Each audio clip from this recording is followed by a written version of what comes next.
বাজারগুলো বা বাড়িগুলো দেখা যাচ্ছে ওটা কিন্তু বাংলাদেশের শিকারপুর বাজার, দেখতে পাচ্ছ? পুরো বাংলাদেশের শিকারপুর বাজার, যেটা হচ্ছে যশোর জেলার অন্তর্গত। তো একদম নোম্যান্স ল্যান্ডের সামনে দিয়ে কিন্তু তারকাটার পাশ দিয়ে হাঁটছি, আর হেঁটে গ্রামের মানে একদম শেষ প্রান্তে আমরা চলে এসেছি। তবে সামনে মনে হয় বিএসএফ আছে, এইসব জায়গা রেস্ট্রিক্টেড জায়গা, ভিডিও করা মনে হয় ভিডিও করতে দেয় না। তো এই হচ্ছে গ্রাম। তো সামনে গিয়ে আপনাদের একটু দেখানোর চেষ্টা করছি। ওই দেখেন বাংলাদেশি লোকজন, তারা কাজ করছে। ওই যে একজন হেঁটে যাচ্ছে। তো ওখানে কিন্তু বাংলাদেশের মধ্যে অনেক বাড়ি আছে। তো আর একটু সামনেই রয়েছে বিএসএফদের একটা ক্যাম্প, তো সেখানে তো আর যেতে দেবে না। তো এর বেশি আমরা ভিডিও করতে পারবো না, ওর জন্য আমরা এবার আসতে মানে সে সীমান্তবর্তী এর জন্যই দেখালাম। আপনারা অনেকে হয়তো কোশ্চেন করতে পারেন যে সীমান্তবর্তী হলে যে তার কাটা দেওয়া থাকবে, সীমানার যে তার কাটা, সেটা দেখানোর জন্য কিন্তু আমরা সর্বশেষ সীমান্তে আসলাম। তো এবার আমরা সোজা যাব গ্রামের ভেতরটায়। ঘাট তো জানি, এটা বেতনা নদী না? বেতনা। এটা কি বাংলাদেশ থেকে এসছে নাকি? সেটা বলতে পারবো না। আপনি কি গ্রাম বাসিন্দা? তাহলে আমার বাড়ি বললেন। ও, ওখান থেকে কোথায় গেছিলেন? আমি গেছিলাম মালিপুরে কাজ করতে নাকি? হ্যাঁ, কাজ। ও আচ্ছা, এই এই এই ব্রিজটাতেই আপনারা পারাপার হন? হ্যাঁ, কম বেশি যাওয়া আসা করি। মানে এই ব্রিজ কি বন্ধ থাকে কোনো সময়? গাড়ি টাড়ি পারাপার হয়? হ্যাঁ, গাড়িগুলো তো পারাপারই হয়। ও আচ্ছা আচ্ছা। আর এই যে কলমগুলো দেওয়া রয়েছে দেখছি, কি ব্রিজ হওয়ার কথা ছিল নাকি? সেটা তো বলতে পারবো না, হওয়ার কথা ছিল, তা হয়নি কোনো কারণে, তাই তো? কোনো কারণে। আচ্ছা, তো এইভাবেই লোকজনরা যাতায়াত করে এই ঘাটে, তাই তো? পুরো বাঁশ দিয়ে তৈরি, নিচে কলমও দেওয়া আছে। আর ওই যে একজন মাছ ধরছে, এক ঠাকুমা ওপাশে মনে হয় বাজারে গেছিল, ফিরছে।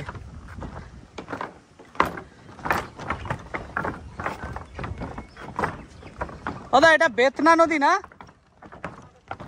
হ্যাঁ, কোদলা।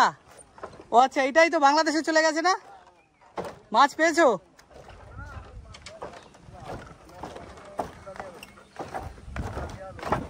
এইভাবেই এখানকার গ্রামের সমস্ত লোকজনেরা পারাপার হয়।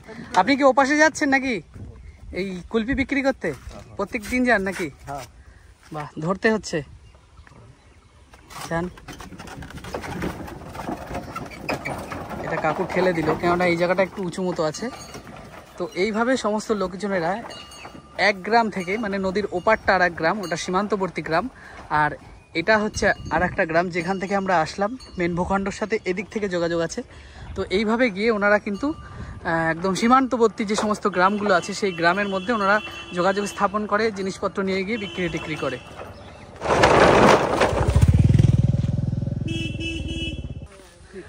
আচ্ছা, আপনাদের বাড়ি কি ওই পাশের গ্রামে? ও আচ্ছা আচ্ছা। এই বাচ্চা কি কোথাও নিয়ে গেছিলেন ডাক্তারখানায়? ও আচ্ছা। সাইকেল পড়ে যায় মানে? ওর বাবা, দুবেলা পড়ছে। মানে কিভাবে পড়ে সেটা? এই জাতি যায় ভেঙে যায়। আচ্ছা, ওই যে ইয়ে দেওয়া রয়েছে দেখছি, যে ওই কি বলে ওকে, শিক দেওয়া আছে, মানে কলম করা রয়েছে। সবই রয়েছে, কিন্তু সে উপরে হলো। কতদিন আগে পিলার করা রয়েছে? তা 2 বছর হয়ে গেছে। 2 বছর?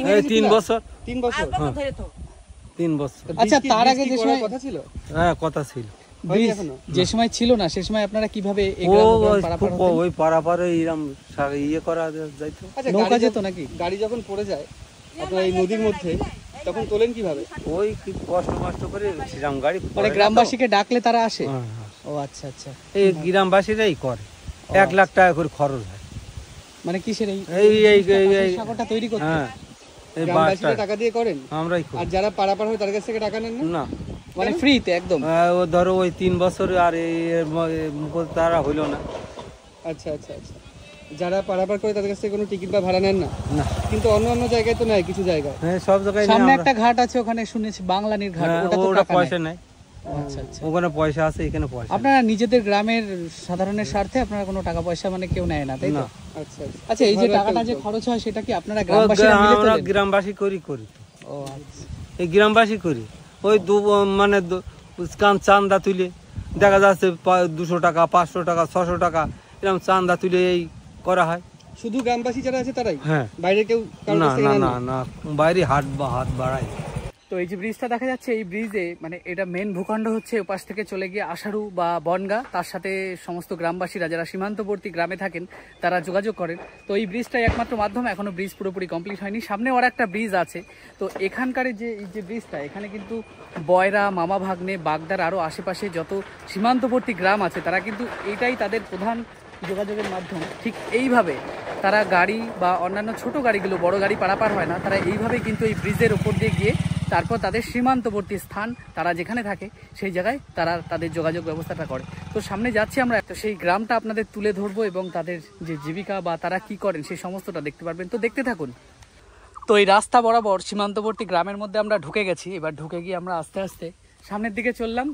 আর এই পাশের দিকে সামনে গিয়ে হচ্ছে তারকাটা, আর তারকাটার তার ওই পাশেই হচ্ছে বাংলাদেশ। মানে আমরা প্রায় কাছাকাছি কিন্তু দাঁড়িয়ে আছি, যেটা হচ্ছে নো ম্যানস ল্যান্ড। তো এখানে একটা বাড়ি দেখা যাচ্ছে, দেখো কি সুন্দর বাড়িটা। ভাই, এটা তোমাদের বাড়ি?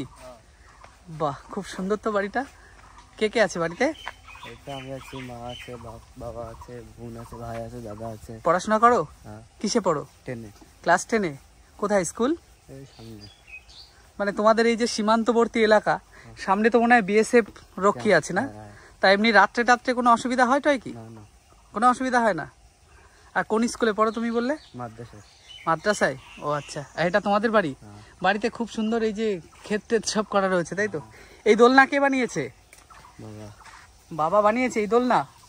বাহ, চড়ো এতে, খুব সুন্দর। এটা কে চড়ে এই দোলনায়? আর এইটা হচ্ছে তোমাদের সব, মানে এই যে ছাগল টাগল গুলো দেখা যাচ্ছে আপনাদেরই সব? আপনাদের কি জমি জমা আছে নাকি? তাহলে কি কাজ বাজ করেন আপনারা? কিভাবে চলে সংসারটা আপনাদের? এই একা খেতে যা হয়। একা খেটে মানে? কাকু কি করে? এই মাঠে খাটে, মানে অন্যের জমিতে? এই ভাগে তুই করে। ও ভাগে ধান করে শুধু ধান করে, তাতেই চলে যায়? এই চলে যায় কোনো রকম। আচ্ছা, এই যে বর্ষা কদিনের মধ্যেই হবে, তা সেই সময় কি আপনাদের এই যে বাড়ির যে উঠোনটা, এই সময় তো কাদা কাদা হয়ে যায়, আপনাদের অসুবিধা হয় না? তো হয় না। তা কি করেন, ইট পাতিয়ে দেন চলার জন্য নাকি? হ্যাঁ, তখন ইট পেতে দিতে হয়। আচ্ছা, আপনাদের এই যে ঘরটা, এই যে হাইটটা এরকম শর্ট, আগে কি এরকমই ছিল না বসে গেছে? বসে গেছে, ঘরটা পড়ে যাওয়ারই। মানে পড়ে যাচ্ছে ঘরটা এরকম? হ্যাঁ। তা আচ্ছা, বসে কি করে? জানি মানে আমি এই দেখেছি যে বাড়িগুলোর হাইট শর্ট টট, আগে অনেক অন্যান্য জায়গায় আমরা গিয়ে সেখানে শুনেছিলাম যে ঘর নাকি বসে যায়, প্রথমে যে হাইটটা থাকে সেই হাইটটা আস্তে আস্তে নাকি বসে যায়। অনেকদিনকার ঘর তো বসে গিয়ে। তবে আপনাদের এখানে কারেন্ট টারেন্ট আছে তো? আচ্ছা, এই যে ঝড় গেল যে রেমাল, তখন কি হয়েছিল? ভয়তে আপনাদের অবস্থা? আপনাদের পাকা ঘর আছে? শ্বশুর শাশুড়ি ছিল ওই ঘরে। ওখানে তো পাকা ঘর নেই তো, ওখানে একটা টিনের ঘর। ওটা ওর ওই পাশে, ওটা কাদের? আপনাদেরই পাড়ার? তারা থাকতে দিয়েছিল, মানে অসুবিধা করেনি, তাই তো? আপনি কি রান্না করছেন? ও, এটা কি রান্নাঘর আপনার? এই রান্নাঘর? বাহ, এটা হচ্ছে পুরো গ্যাস ওভেনের মতো করা। এই কাকিমা রান্না করছে, মানে এই একদিক থেকেই জ্বাললেন, দুদিক থেকেই রান্না হয়, তাই তো? বাহ। আচ্ছা, আপনাদের এখানে ফ্যান ট্যান লাগে না না গরমে? আপনারা শোন কি বারান্দাতে নাকি? না, আমরা ঘরে। ও আচ্ছা আচ্ছা। আর ওখানে কি থাকে ওই যে ওই জায়গাটায়? ও, আর এই যে হচ্ছে আপনাদের এই নিচে এই বস্তা পাতানো নাকি? এখানে মানে দুপুরবেলা শোয়া টোয়া হয়? তো এই হচ্ছে বাড়িটা, কি সুন্দর একটা বাড়ি। ও হ্যাঁ, বেশ হাওয়া আছে দেখছি। তো সীমান্তবর্তী এলাকার একটা বাড়ি, ভরপুর, দেখো ভরপুর শাকসবজি। এই পুচকেটা এত বড় বটি নিয়ে কোথায় যাচ্ছ? এটা কি? দেখো দেখো দেখো দেখো, আস্তে আস্তে আস্তে আস্তে এনে ধর। ও কিভাবে নিয়ে আসছে বটিটা। এই বটিটা অনেক ভার তো। তো এই দেখো কি সুন্দর বাড়িটা। তবে এই বাড়িটা নাকি বসে গেছে। আর এই পাশটায়, এই পাশে কি রজনীগন্ধার ক্ষেত না? আর এই যে সাইকেল রাখার জায়গা, কল আছে খুব সুন্দর। আর এই যে একটা পুকুর, মানে খুবই ছোট্ট পুকুরটা, ওই দিকটায় খুব সম্ভবত ওটা বেত গাছ মনে হচ্ছে। তো এই যে কল, আর এনাদের নিজস্ব জমি না, তবু এনারা বলছেন যে অন্যের জমিতে কাজবাজ করে। তো ওই যে হচ্ছে মাঠ দেখা যাচ্ছে, আর এগুলো কিন্তু রজনীগন্ধা গাছ পুঁতেছে দেখো। আর ওখানে দেখাচ্ছি রজনীগন্ধা হয়েও রয়েছে, খুব সুন্দর লাগছে জায়গাটা দেখতে। দেখো রজনীগন্ধা দেখাচ্ছি, দেখো এই দেখো, এই পুরোটাই হচ্ছে রজনীগন্ধা। ওই পাশে পাট প্রায় বড় হয়ে গেছে, আর এই পাশে এটা মনে হয় খুব সম্ভবত তিল গাছ। এটা তিল গাছ না দাদু? ভালো আছো? হ্যাঁ, কি কাজ করছে দাদু? ও রজনীর। তো দাদু এখন মাঠে কাজ করছে, আর এই রোদ্দুরে এইসব জায়গার চাষি লোকেরা যে কাজ করে তাদের কি কষ্ট। তো ওখানে একটা দাদু একটা টুপি মাথায় দিয়ে আছে, মানে বিশেষত গ্রামের চাষিরা যে একটা এই বাঁশের যে টুপিটা মাথায় দেয় সেইটাই দেওয়া রয়েছে। তো শীতকালে একটা জিনিস বোঝা যাচ্ছে, এখানে রসের হাঁড়ি দেওয়া রয়েছে, তার মানে ওই যে যত খেজুর গাছগুলো দেখা যাচ্ছে না, সেই গাছের থেকে কিন্তু খেজুরের রস এই বাড়িতে এই বাড়ির লোকজনেরা প্রসেসিং করে তাদের নিজেদের খাওয়ার জন্য বা বিক্রি করার জন্য। তো খুব সুন্দর বাড়িটা, একদম শান্ত শিষ্ট শীতল। তবে লিচু গাছ থেকে মনে হয় লিচু নেই, আর লিচু পেরে নিয়েছে সব। এই দেখো এই দোলনাটাতে পুচকেটা দোল খাচ্ছে, উল্টে পড়বে না তো? বাহ, এ তো ভালো সাহস। তুমি এই ছাগল চড়াতে যাও মাঠে? এই নাম কি এই ছাগলের? ঘড়িটু। আর ওই যে ওই ছাগলগুলোর নাম? এটা খড়িটু আর এটা ঘড়িটু। কেমন নামে? কে দিয়েছে নাম? আমি একলাই রেখেছি। একলাই রেখেছো? তুমি কিসে পড়ো? ওয়ানে। ক্লাস 1-এ? হ্যাঁ পড়াশোনা করতে ভালো লাগে? হ্যাঁ। ভালো করে পড়াশোনা করবা। এক প্রকাণ্ড বড় দেওফল গাছ, তবে এখনো পাকেনি। এটা মনে হয় বর্ষার সময় পাকে নাকি? বর্ষার সময়। কি সুন্দর জায়গাটা, আর বাড়ির মধ্যে এত সবজি ফল ফলাদি বিভিন্ন ধরনের সবকিছু লাগানো রয়েছে। আচ্ছা ভাই, তোমাদের এখানে কি মানে কাজ বাজে সেরকম সুযোগ সুবিধা নেই না? মানে কোনো ভালো কাজ বাজের মানে কোনো দোকানপাট বা কিছুই নেই না এই গ্রামে? কোনো হাট আছে এখানে? সামনে আছে, সামনে একটা হাট আছে। সে কি কি বারে হয় এটা? শনিবার আর মঙ্গলবার। শনিবার আর মঙ্গলবার হাট আছে। আজকে হাট আছে তাই তো? কখন বসবে সেটা?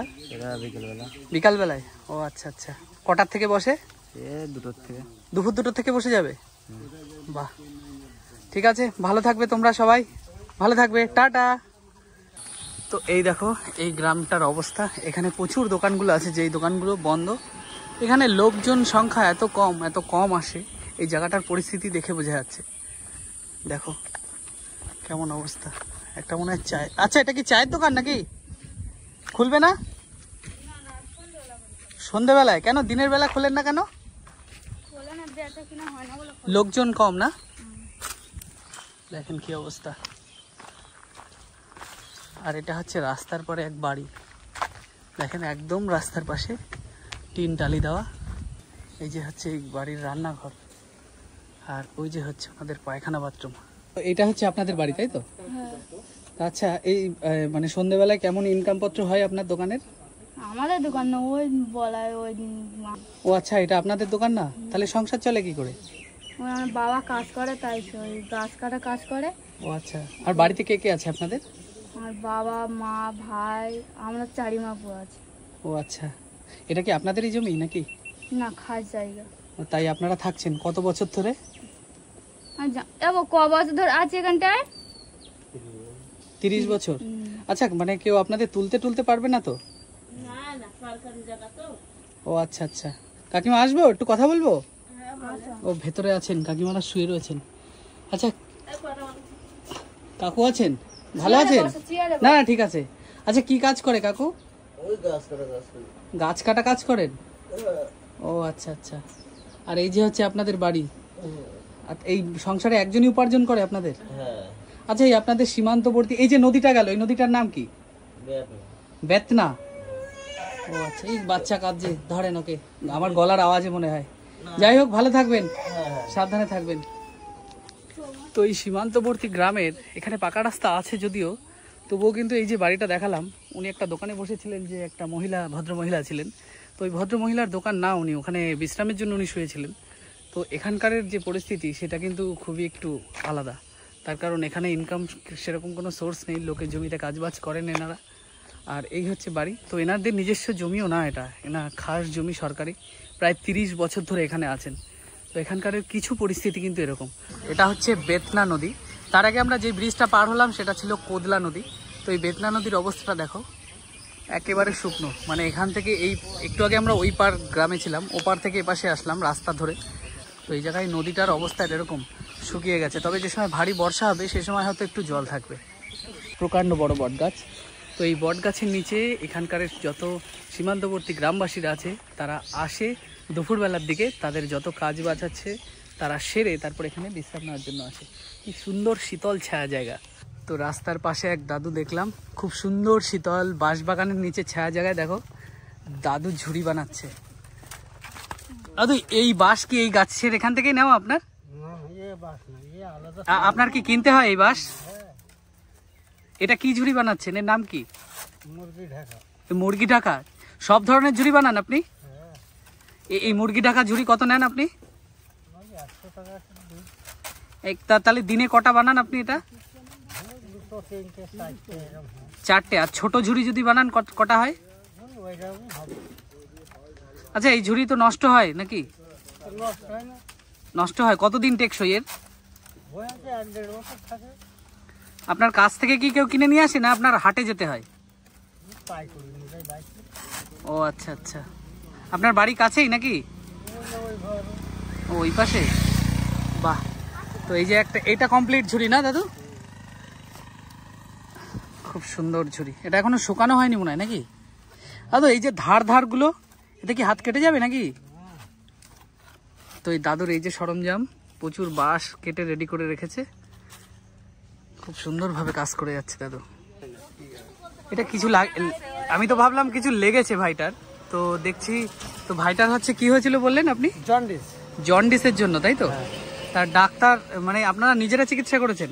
গ্রাম বাংলার চিকিৎসা নাকি? এটা কি আয়ুর্বেদিক চিকিৎসা? আয়ুর্বেদিক চিকিৎসা। ও আচ্ছা। তো এইটা সেরে গেছে জন্ডিস? এখন সেরে গেছে। তাই এই ছাপটা হয়ে যায়, সেটা কি পাতা, কি ধরনের পাতা সেটা কবিরাজ বলতে পারবে, আমি বলতে মানে আপনারা নিজেরা করেননি, অন্য কেউ এসে করে দিয়ে গেছে? কোনো কেউ করে। মানে এই গ্রামে কাউর যদি এরকম সমস্যা হয় সবাই করেন, তাই তো? অনেক আবার দেখা যাচ্ছে জন্ডিস হতে পারে, এটা মালা দিয়ে দেয়, এতটুকু একটা মালা তৈরি করে মাথার উপরে। হ্যাঁ, মাথার উপরে মালাটা দিয়ে দেবে। ওই যতক্ষণ জন্ডিসটা থাকবে দিনে দিনে দিনে দিনে 24 ঘন্টার মধ্যে বড় হয়ে পাততলাতে পড়ে যাবে। ও আচ্ছা আচ্ছা। তা এমনি কোনো ডাক্তার দেখানো হয়েছে নাকি? হ্যাঁ। ও, তার ডাক্তার দেখে কিছু বলেছে? এই যে ও ডাক্তার দেখালে সময় বেশি লাগে। হ্যাঁ। তো এই হচ্ছে সীমান্তবর্তী গ্রাম বাংলার চিকিৎসা। আচ্ছা এখানে কি কেটে গেছিল? না, কুকুরে কামড়েছিল। কুকুরে কামড়েছিল? বাবা, এর উপর দিয়ে তো একের পর এক জিনিস চলেই যাচ্ছে। কিভাবে ছাপ হয়ে রয়েছে, মনে হচ্ছে পুড়ে গেছে জায়গাটা। আচ্ছা এটা কি ঠিক হয়ে যাবে তো কদিনের মধ্যে? দেখা যাচ্ছে দিন 20 মতন লাগতে পারে, কি 1 মাসও লাগতে পারে, ঘাস শুকিয়ে যাবে। আচ্ছা জন্ডিস যে এখন নেই, কিভাবে টের পেলেন? কোনো টেস্ট করানো হয়েছে? না। মানে কি করে বুঝলেন যে আর জন্ডিস নেই? আমাদের যেরকম টেস্ট করাতে হয়। মানে খেতে টেতে পারে না, এখন সবকিছু খেতে পারছে, মাছ মাংস। এটা কি আপনার ছেলে? ও, আপনি বুঝতে পেরেছিলেন কি করে যে জন্ডিস হয়েছে? যখন জন্ডিস হয়েছিল তখন এই ভাত টাত খেতে পারতো না, বমি বমি ভাব আসতো, আর চোখ টোক হলুদ হলুদ হয়েছিল? চোখ টোক হলুদ হয়েছিল। এখন সেটা ঠিক হয়ে গেছে? সেটা ঠিক তা আপনাদের এই গ্রাম বাংলায় এরকম চিকিৎসা চলছে এখন? মানে আপনারা বিশ্বাস করেন এখনো, তাই তো? বাহ, খুব ভালো লাগলো। তো যাই হোক, ইনি এই ভাইটা যেন সুস্থ হয়ে যাক তাই চাই। কোন ক্লাসে পড়ো? ক্লাস 1-এ? ভালো করে পড়াশোনা করবে, ভালো থাকবে। তো এই সীমান্তবর্তী গ্রাম বাংলার রীতি এখনো কিন্তু, যেটা অনেক আগে আমরা শুনে এসেছি, সেই জিনিসটা কিন্তু এখনো এই জায়গায় মানে বিদ্যমান। সেটা আপনাদের সামনে দেখালাম যে একজনের জন্ডিস হয়েছে, একটা ছোট্ট বাচ্চা ছেলের, আর তাকে কিভাবে একটা পাতা দিয়ে তার কপালে ফোঁট দেওয়া হয়েছে। সেই পাতাটার এতটা মানে ক্ষমতা, এতটা শক্তিশালী পাতাটা, যে কপালে একটা পোড়া ছাপ মতো হয়ে গেছে। তো তারা ডাক্তার নাকি দেখানোর থেকে এটাকে বেশি প্রেফার করে। এই হচ্ছে গ্রাম বাংলা। এভাবেই তারা বিশ্বস্ত, এইভাবেই চিকিৎসা করে তাদের সেই সমাজটাকে এইভাবেই তারা বয়ে নিয়ে যাচ্ছে সামনের দিকে।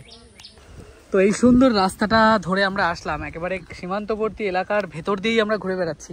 আর এসে এই দেখো একটা খুব সুন্দর ছাতিম গাছ, আর এটা শাল গাছ। আর এই যে রাস্তাটা চলে গেল, যে রাস্তাটা আমি এখন আপনাদেরকে নিয়ে দেখাচ্ছি, সেই রাস্তাটা কিন্তু নদী গর্ভে চলে গেল। এটা হচ্ছে খুব সম্ভবত বেতনা নদী বা চুনি নদীর সাথে এই নদীটার মিলিত রয়েছে। এটা কিন্তু বাংলাদেশের সাথেও যোগাযোগ রয়েছে। তো এই গ্রাম বাংলার মানুষের সাথে এর পরের গ্রাম বাংলার মানুষের যোগাযোগ ব্যবস্থা কিন্তু এই নদীর পথেই। আর এই নদীটা শুকিয়ে এমন অবস্থা হয়েছে, মাঝখান থেকে একটা পথ তৈরি হয়েছে। তো সেই পথ ধরেই ওই পাশের গ্রাম বাংলায় আমরা যাব। তো এটা খুব সম্ভবত মনে হয় বেতনা নদী। তো ওপাশে অনেকে আছে মাছ ধরছে, ওখানে একটা ভাই দেখতে পাচ্ছি মাছ ধরছে। এখন নদীর একদম মাঝখানের দিকে আছি, বেতনা নদীর। তো এই গ্রামে কিন্তু বেশিরভাগ এইটাই হচ্ছে তাদের মেন পথ, মানে এই রাস্তাটা দেখে বোঝা যাচ্ছে যেহেতু 1-2 দিন গেলে আর এই পথের এই দাগটা তৈরি হয় না, দীর্ঘদিন ধরে তারা যাতায়াত করছে। এমনকি বর্ষাকালেও মনে হয় এই জায়গাটা এমন উঁচু করা বা উঁচু করে দিয়েছে বা কোনো কারণে পলির কারণে উঁচু হয়ে গেছে এই জায়গাটা। তো তার জন্য কিন্তু এই জায়গা দিয়ে মানে বিশেষ করে তাদের যাতায়াতের একটা রাস্তা তৈরি হয়ে গেছে। তো ওখানে গ্রাম বাংলার অনেক লোকরা মাছ টাছ ধরছে। আর এই দেখো জমি চাষ করার জন্য এখানে ট্রাক্টর নিয়ে আসছে, তো এই নদীর মধ্যে দিয়ে কিন্তু নিয়ে আসছে। আচ্ছা এই নদীটার নাম কি? এই নদীটার নাম কি? বেতনা। এটা চুনির সাথে মিলিত তো না? ও আচ্ছা আচ্ছা, এই নদীর মধ্যে দিয়ে যাতায়াত করেন ওই গ্রামে? বাহ, দেখো একটা পুরো ট্রাক্টর এক গ্রাম থেকে বেরিয়ে এসে আর এক গ্রামে নদীর মাঝখান থেকে সোজা চলে যাচ্ছে ওই পাশের গ্রামে। এই পাশে মনে হয় চাষ করতে এসেছিল। তো এই গ্রামের একদম সামনে চলে এসেছি আমরা, একদম সামনে মানে একদম শেষ মুহূর্তে। এই পাশের দিকে গ্রাম, তার ওই পাশের দিকে রয়েছে তারকাটা, আর ওখানে সামনে কিছু ভাইরা মাছ ধরছে, দেখো তাল হয়ে রয়েছে। আর এই যে হচ্ছে নদীটা, আর এই দেখো সবাই মাছ ধরছে। ওই যে ওই পাশে দেখা যাচ্ছে একদম দূরে, ওনারাও কচুরিপানা পরিষ্কার করে মাছ ধরছে। আর সামনে খুব সম্ভবত হয়ে রয়েছে পদ্ম ফুল, দেখাচ্ছি। তো এই গ্রাম বাংলার মানুষের যোগাযোগ ব্যবস্থা যেরকম বললাম। আচ্ছা আপনি কি ওপারে গেছিলেন? ও আচ্ছা, চাষ করে বাড়ি যাচ্ছেন? দেখো কি সুন্দর রাস্তা ধরে নদীর এপার থেকে ওপারে চাষিরা তারা চাষ করে বাড়ি চলে যাচ্ছে। আর এই নদীর কিন্তু এমনই অবস্থা, ওই জায়গাটা একটা চর মতো পড়ে রাস্তাটা হয়েছে তাই। আর সামান্য জল, বর্ষাকালে আর একটু জল বেড়ে যাবে। আর এখানকার গ্রামবাসীরা বর্ষাকালে জল বাড়লে তারা এখান থেকে মাছ টাছ ধরে বিক্রি টিক্রি করে গ্রামের দিকে। আর ওই যে রাস্তাটা যেখান থেকে হেঁটে আমরা আসলাম, সেই রাস্তা দিয়ে এসে একই রকমভাবে আমরা সামনের দিকে চলে যাচ্ছি গ্রামের দিকে। তো এইভাবে এখানকারের মানে মানুষরা পারাপার হন। তো খুব সুন্দর শীতল জায়গা। তবে একটা জিনিস বোঝা যাচ্ছে, এই জায়গা কিন্তু একেবারে জনমানবহীন। তো এই দেখো এখানে কত পদ্ম ফুল হয়ে রয়েছে। আর ওই যে কত ভাইয়েরা মাছ ধরছে, 2-1টা কাকুও দেখা যাচ্ছে মাছ ধরছে, তারা কচুরিপানা পরিষ্কার করে মাছ ধরছে। আর এই একটা ভাই হাঁড়িতে জাল পাতিয়েছিল, মনে হয় পেয়েছে মাছ। তো এই রাস্তা দিয়ে গিয়ে তারপরে মনে হয় সামনে 2-1টা বাড়ি আর আছে। তো মাঝে মাঝে কিন্তু আমার মনে হচ্ছে যে আমি একেবারে বাংলাদেশের ভেতরেই আছি, তার কারণ আমি এখন যে স্থানে দাঁড়িয়ে আছি তার আর একটুখানি সামনে গেলে সেখানে বিএসএফ আমাদেরকে অ্যালাউ করবেন না, যেহেতু এটা সীমানা রক্ষীর দায়িত্বে তারা আছেন। তো যাই হোক, ঠিক এর পরের যে জায়গাটা সেটা হচ্ছে বাংলাদেশের যে একটা স্থান শার্শা, সে যশোর জেলার মধ্যে অবস্থিত শার্শা, কাশিমবাজার, এই সমস্তগুলো কিন্তু এর পাশেই। তো যাই হোক, আমি একেবারে শেষ সীমান্তের গ্রামে এসে ঘুরছি, আপনাদের এই গ্রামটা তুলে ধরছি। এখানকার মানুষজন তারা কেমন ধরনের তাদের নেচার হয়, কিভাবে তাদের দৈনন্দিন যে জীবনটা চালায়, তো সেটাই আপনাদের কাছে তুলে ধরছি। চলুন আরও সামনে চলুন, আরও দেখানোর চেষ্টা করি আপনাদের। তো এই দেখো নদীর থেকে পার হয়ে তারা ছাগল চড়াতে গেছিলেন। আপনারা ওই পাশে কি ছাগল চড়াতে গেছিলেন? ওই পাশে এটা কি বেতনা নদী? তো ওই আপনারা কি কাজ করেন এমনি? মাঠে চাষ করান? আপনিও তাই? আর ও একই বাড়ির? আচ্ছা, এই করেই সংসার চলে আপনাদের? কি করবো না, চালাতে হয়। আপনাদের সেরকম তো কোনো কাজ বাজ বা যোগাযোগ ব্যবস্থা কিছু নেই না এই গ্রামে, এই সীমান্তবর্তী গ্রামে? কখন কটার সময় গেছিলেন? সকাল 10টা। আর এখন ফিরলেন? খাবার দাবার নিয়ে গেছিলেন? না খেয়ে? এখন কি দুপুরে গিয়ে কি রান্না করবেন নাকি? এখন যাইয়ে রান্না করবো, তবে খাবো। তারপরে কি রান্না করবেন? ছান করে ভাত রান্না করবো। ও আচ্ছা আচ্ছা, ঠিক আছে, যান, সাবধানে যান। জল টল নিয়ে গেছিলেন তো? হ্যাঁ, বোতলে জল নিয়ে গিয়ে। আচ্ছা, আপনাদের এখানে মানে এই যে মানে কেউ যদি অসুস্থ হয় হাসপাতাল কোথায় নিয়ে যান আপনারা? বাগদা। ও আচ্ছা, বাগদা একটা হাসপাতাল আছে। আর আর যদি ওখান থেকে যদি কিছু হয় ট্রান্সফার করে তো নিশ্চয়ই বনগাঁতে। ও এইভাবে আপনাদের চলে, তাই তো? তো এই হচ্ছে গ্রামবাসীরা, তারা তাদের সকালবেলার মানে অনেকে, ও আচ্ছা খেলার মাঠ এটা, ও আচ্ছা আচ্ছা। তো এই গ্রামবাসীরা যারা আছেন তারা কিন্তু এই বেতনা নদীটা পার হয়ে ওপারের দিকে তাদের জমি আছে, সেই জমিতে বা তারা ছাগল চড়াতে যায় ওই পাশে ঘাস খাওয়ানোর জন্য, তারপর কিন্তু এই পাশে আসে। তো এরকম শুধু এনারা না, অনেকে আগে চলে গেছে, কেউ এখনও আছে। তো এইভাবে কিন্তু এই জায়গার জীব বৈচিত্র্যটা চলে। তো এই দেখো, এই একটা বাড়ি, কি সুন্দর টিনের তৈরি। কাকু, এটা আপনাদের বাড়ি? ভালো আছেন? কি কাজ করেন আপনি? আমরা চাষবাস করি। নিজস্ব জমি আছে নাকি? নিজস্ব অল্প আছে, আর লোকের ক্ষেতে জন খাটি। এইভাবে আপনাদের দৈনন্দিন জীবন কাটে? হ্যাঁ। আচ্ছা, ছেলে মেয়ে আছে আপনার? হ্যাঁ, ছেলে মেয়ে আছে? 2 ছেলে আছে। পড়াশোনা করে? তো পড়াশোনা করে কি করবে, চাকরি বাকরি নেই, কি করবে? আচ্ছা, আপনাদের দুটোই বিয়ে কমপ্লিট করা, আর তাদের চাকরি নেই। এটা হচ্ছে আপনাদের বাড়ি, তাই তো? বাহ, খুব সুন্দর। আচ্ছা, এই ঝড় টরে টিন উড়িয়ে নিয়ে যায় না? হ্যাঁ, টিন তো উড়ে নিয়ে গেল, আবার ঠিক করেছে এই সব ঘরগুলো। ওই যে ওই ঘরটা দেখছি ভাঙা, মনে হয় মেরামত হচ্ছিল নাকি? হ্যাঁ, এ তো সব মেরামত হয়েছে, এবার বেড়া ফেড়া দেবো। এমনি কারেন্ট এসছে তো আপনাদের এখানে? কারেন্ট এই তো লাইন, ও আচ্ছা, মিটার এখানে। যাই হোক, ভালো থাকবেন, সাবধানে থাকবেন কাকু। বনগাঁ থেকে আসছে? হ্যাঁ হ্যাঁ হ্যাঁ, ঠিক আছে, ভালো থাকবেন, সাবধানে থাকবেন। তো এই হচ্ছে গ্রাম। গ্রামের রাস্তায় কিন্তু এরকম তিল, এটা তিল না, এরকম তিল কিন্তু দিয়ে রাখে। তো তিল দিয়ে রাখে এই কারণের জন্যই যে যত গাড়ি ঘোড়াগুলো যায়, এই তিলগুলো কিন্তু ভাঙাই হয়ে যায়। এই কারণের জন্য কিন্তু গ্রামগঞ্জে বিশেষ করে এটা দেখা যায়, রাস্তাঘাটে তিল দেওয়া থাকে, সর্ষেও দেওয়া থাকে শীতকালে। তো এই একটা ব্রিজ, এটা হচ্ছে বাংলানির ব্রিজ। এখান থেকেও কিন্তু সীমান্তবর্তী গ্রামের সাথে মেন ভূখণ্ডের যোগাযোগ ব্যবস্থা এই ব্রিজের মাধ্যমেই হয়। অথবা এই নদীটার নাম কি নদী? কোদালিয়া। আর আগেরটা ছিল বেতনা। ওই সামনে থেকে এসে দিচ্ছে, ঠিক আছে আমাদেরটা। তো এটা হচ্ছে কোদালিয়া নদীর ব্রিজ। আচ্ছা কাকু, এটা কি আপনারাই মেরামত করেন, তাই তো? আপনারাই মেরামত করেন। আর জনপ্রতি কত নেন? না, মানে বলছি যে, মানে আমরা যদি হ্যাঁ 2 টাকা করে। আর গাড়ি মোটরসাইকেল দিয়ে মানে 5 টাকা। এটা হচ্ছে কোদলা। তো একটা গাড়ি আসছে। আচ্ছা, বড় গাড়িও পার হয় নাকি? ওই বড় গাড়ি কত নেন? 20 টাকা। তো এই বাঁশের যে ব্রিজটা, এই ব্রিজটা কিন্তু অতটা মানে আগেরটার মতো মজবুত না। এটা কিন্তু পুরোটাই বাঁশ দিয়ে কনস্ট্রাকশন করা। আমি দেখাচ্ছি, এই দেখো, পুরোটাই হচ্ছে ব্রিজের নিচের 4 সাইডটাই কিন্তু বাঁশ। আর এই বাঁশ দিয়েই কিন্তু পুরো ব্রিজটা কনস্ট্রাকশন করা রয়েছে। এই দেখো, পুরোটাই বাঁশ। কি রিক্সে আসছে গাড়িটা, আমি শুধু তাই ভাবছি। দেখো, এই দেখো, পুরো বাঁশ দিয়ে তৈরি ব্রিজটা। এটা হচ্ছে কোদলা নদী। তো এইভাবে এক গ্রামের মানুষ আর এক গ্রামের যোগাযোগ করে। এই যে গাড়িটা গেল, এই গাড়িটা দেবে হচ্ছে 20 টাকা। আর এই যে হচ্ছে ব্রিজ,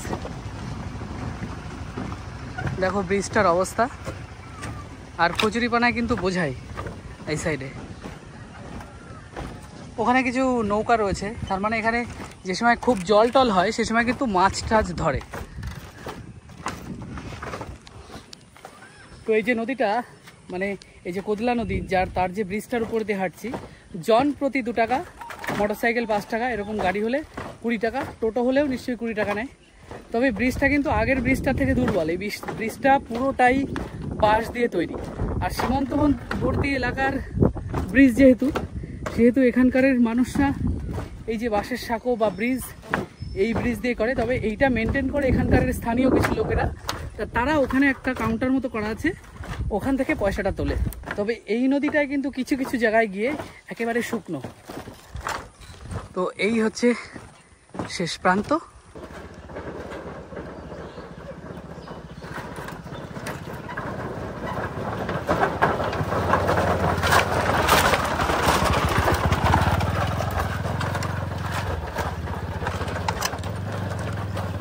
তো এই ছিল সীমান্তবর্তী গ্রাম, যেটা আমি দেখালাম যে কিভাবে তারা জীবনযাপন করে, কিভাবে তাদের যাতায়াতের পথ, রাস্তা, ব্রিজ কীভাবে তারা এই সমস্ত দুর্গম পথকে অতিক্রম করে তাদের যে প্রত্যেক দিনের দৈনন্দিন জীবনটা কাটায় সমস্তটাই আপনাদের সামনে তুলে ধরার চেষ্টা করলাম। তো কেমন হয়েছে অবশ্যই কমেন্ট করে জানাবেন। ভিডিওটি ভালো হলে লাইক শেয়ার করবেন, আর যারা নতুন তারা অবশ্যই আমার চ্যানেলটিকে সাবস্ক্রাইব করে একটু পাশে থাকবেন। তো দেখা হবে খুব সুন্দর একটা ইন্টারেস্টিং ভিডিওতে। ততদিন আপনারা সুস্থ থাকবেন, ভালো থাকবেন, টাটা।